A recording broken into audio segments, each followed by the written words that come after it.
జై నిజ గురుభ్యో నమ. జై సద్గురుభ్యో నమ. శ్రీ అనుభవానంద రాజయోగీంద్ర స్వాముల వారి బోధనా విధానం సింహావలోకనం.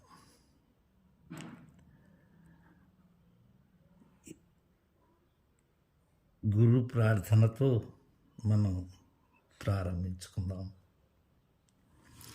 గురుర్బ్రహ్మా గురుర్విష్ణు గురుర్దేవో మహేశ్వరః గురు సాక్షాత్ పరబ్రహ్మ తస్మై శ్రీ గురవే నమః. అనుభవానందరాజయోగీంద్రం రాజచంద్రం గురుం భజే. జనన మరణ రాహిత్యం జగదాతీతం జగద్గురో. అస్మద్గురు సమారంభాం కృష్ణ సాందీపమధ్యమాం ఓంకారపీఠ పర్యంతం వందే గురు పరంపరాం. వందే గురు పరంపరాం.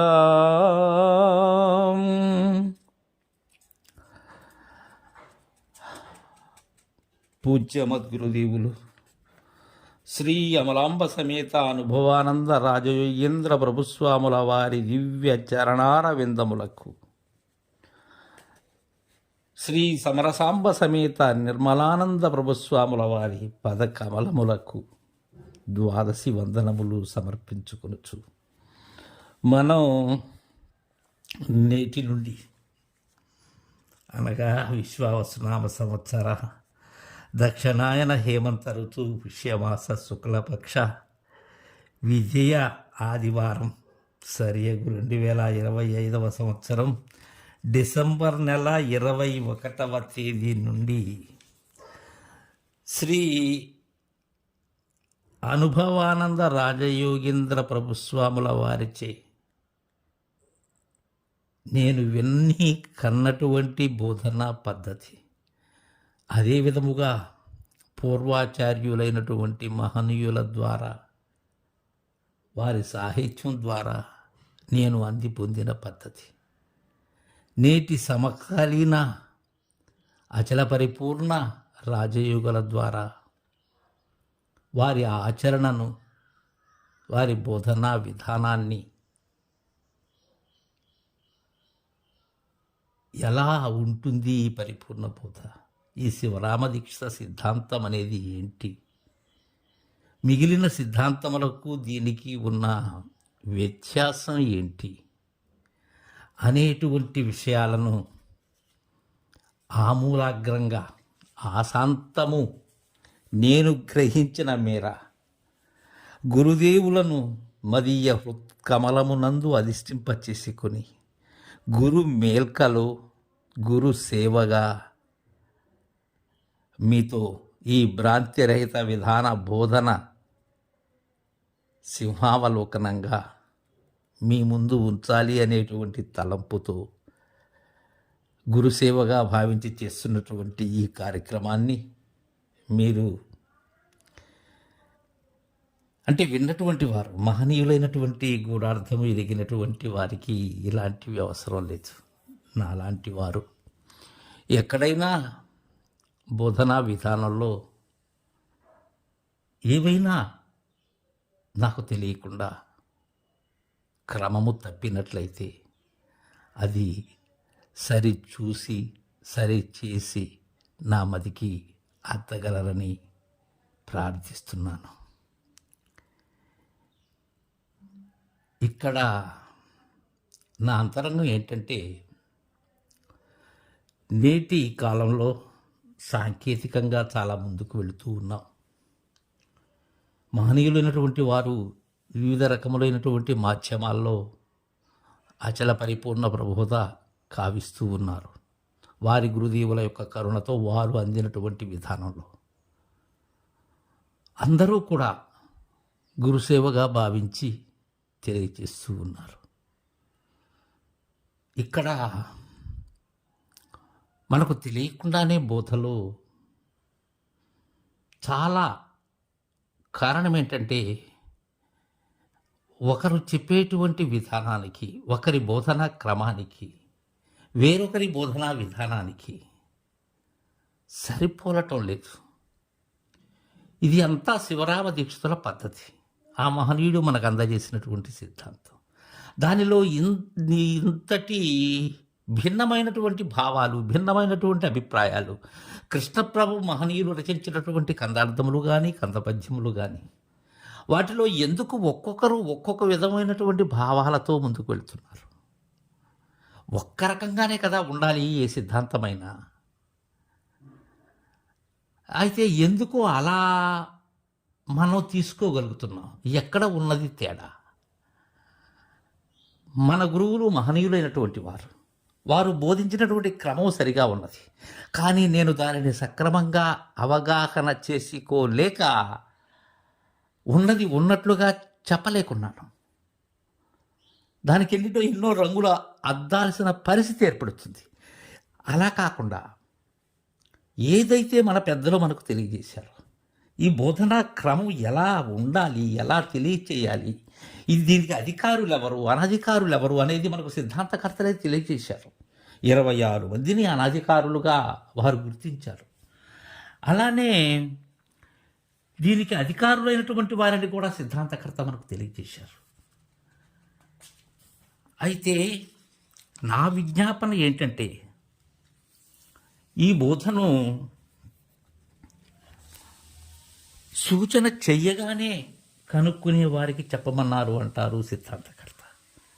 అనుమానం లేని వారికి చెప్పమంటారు. స్త్రీలే కానీ పురుషులే కానీ భ్రాంతిరహితం కావాలి అనేటువంటి మిక్కిలి ఇచ్చ ఉన్న వారికి చెప్పమన్నారు. ఒక్కడైనా భ్రాంతి లేకుండా ఎవరు సూచన చేశారు అని అత్యంత ఆసక్తి గల వారిని కూడా సంవత్సరం చూసి వారికి సూక్ష్మ ప్రజ్ఞ ఉండినట్లయితే సూచన చేయమని చెప్పారు ఆ మహనీయులు. ఇది పరిపూర్ణ బోధకు సంబంధించినటువంటి విషయం. అయితే ఈ పరిపూర్ణ బోధలో ఈ సాంఖ్య, తారక, మనస్క, అలానే మహావాక్య విచారణ, నిరసన ఇలా ఉన్నది. దీన్ని చాలామంది పిపీలక మార్గమని, పరిపూర్ణ బోధ వరకు మాత్రమే అయితే విహంగ మార్గం అనేటువంటి నామకరణాలు చేసి ఉన్నారు. ఏదేమైనప్పటికీ నేను ఎలా పొందాను, ఒక శిష్యునిగా ఆ గురుమెల్కలో నేను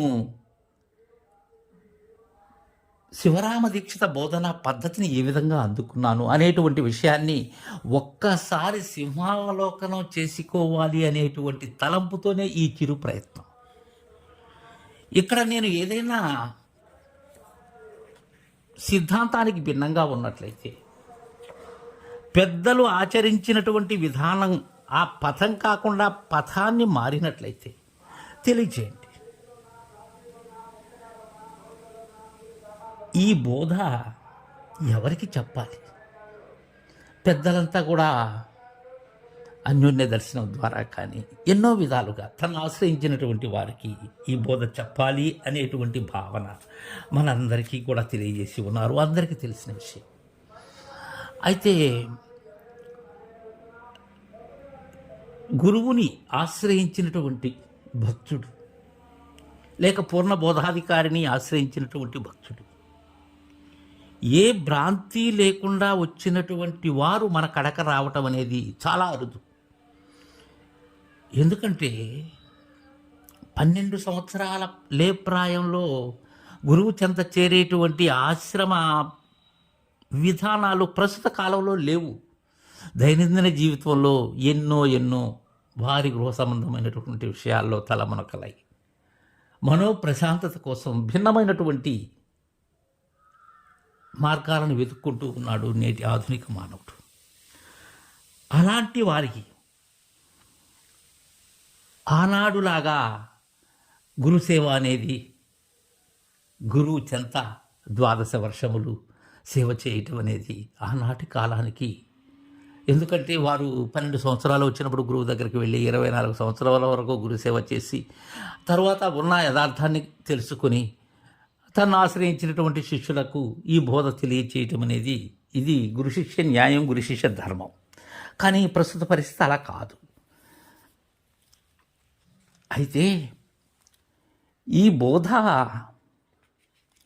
కేవలం పరిపూర్ణ బోధ మాత్రమే తెలియజేస్తే, శివరామదీక్ష సిద్ధాంత పద్ధతి మాత్రమే తెలియజేస్తే సరిపోతుందా అంటే సరిపోతుంది. ఎవరికి? సిద్ధాంతకర్త చెప్పినట్లు అత్యంత సూక్ష్మ ప్రజ్ఞ కలిగినటువంటి వారికి. అయితే పూర్వాచార్యులైనటువంటి వారు మనకు వీటికి ప్రామాణిక గ్రంథాలు మనకు కొన్ని తెలియజేశారు. మరి గురుదేవులు అంటుండేవారు, గురుగీత తప్పక అధ్యయనం చేసి దానిలో ఉన్న భావానికి అనుగుణంగా గురువుని సేవించాలి, గురువును పూజించాలి అనేటువంటిది. అలానే భద్రాద్రి రామశతకం పరశురామ నరసింహదాసు గారిది చక్కగా దానిని, ఎందుకంటే దానిలో సాంఖ్యతారక అమనస్క మహావాక్య బోధలు ఆ మహనీయుడు ఏ విషయాన్ని వదలకుండా శీర్షపద్య శ్రేణులుగా మనకు అందజేశారు. అలానే భాగవత కృష్ణప్రభు దేశికేంద్రుల వారు 292 కందార్థముల ద్వారా మరియు కంద పద్యముల ద్వారా బోధను విస్తృతంగా చాలా మనకు అవగాహన అయ్యేటట్లుగా ఎంతో వెంటనే అందుకునేటట్లుగా మన సందేహం. అయితే ఇక్కడ ఏంటంటే గురుబోధ పొంది గురువుకు తనుమన ధనములు అర్పించి శుశ్రూషలు ఆచరించేటువంటి వారికి సరిపోతుంది ఈ మాట.